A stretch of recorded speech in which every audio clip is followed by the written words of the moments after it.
સવારમાં જ દારૂના નશામાં જોખમી રીતે બસ દોડાવતા પીપલોદની રેડિયન્ટ સ્કૂલ બસના ચાલકને પોલીસે પકડી પાડ્યો છે. ઉધનામાં બસ ઊભી રહેતા ગભરાયેલા વિદ્યાર્થીઓ બસમાંથી ઉતરી વાલીઓને ફોન કરીને બોલાવતા હોબાળો થયો હતો.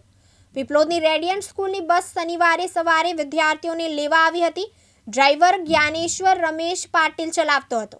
ડિંડોલીમાંથી બાળકો લેતા બસ પીપલોદ જવા નીકળી હતી. જોકે બસ ચાલક જ્ઞાનેશ્વર પુષ્કળ દારૂ પીધેલી હાલતમાં જોખમી રીતે બસ ચલાવતો હતો.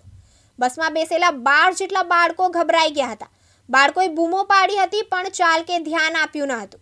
સવારે આશરે 10:30 વાગ્યાની આસપાસ બસ ઉધના ઝોન પાસે ઠાકોર પાર્ક સોસાયટી પાસે ઊભી રહેતા જ કંડક્ટર અને બાળકો ઉતરી ગયા હતા અને એક વિદ્યાર્થીએ ત્યાં ઊભેલા એક વોચમેન પાસેથી ફોન લઈને વાલીને જાણ કરી હતી, જેથી બસ ત્યાં જ થોભાવી વાલીઓ સ્થળ પર પહોંચી ગયા હતા.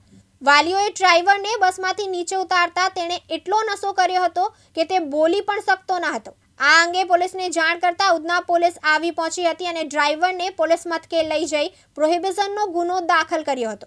રેડિયન્ટ ઇન્ટરનેશનલ સ્કૂલના એડમિનિસ્ટ્રેટર ઉલ્હાસ પવારે જણાવ્યું કે ઘટનાની જાણ થતાં જ અમારી ટ્રાન્સપોર્ટેશન ટીમે તાત્કાલિક કાર્યવાહી કરી છે. ડ્રાઈવર વિરુદ્ધ પોલીસ ફરિયાદ નોંધાવવામાં આવી છે અને તેને તરત જ હટાવી દેવામાં આવ્યો છે. રેડિયન્ટ ઇન્ટરનેશનલ સ્કૂલ માટે વિદ્યાર્થીઓની સુરક્ષા હંમેશા સર્વોચ્ચ પ્રાથમિકતા રહી છે અને આગળ પણ રહેશે. દારૂ પીધેલો ડ્રાઈવર જ્ઞાનેશ્વર અગાઉ સેનામાં હતો, પણ તેના ઉદ્ધતપૂર્વકના વર્તનના કારણે સેનામાંથી કોર્ટ માર્શલ કરાયો હતો. વાલીઓના જણાવ્યા પ્રમાણે આ રૂટ પર બાળકો માટે 18 નંબરની બસ આવે છે.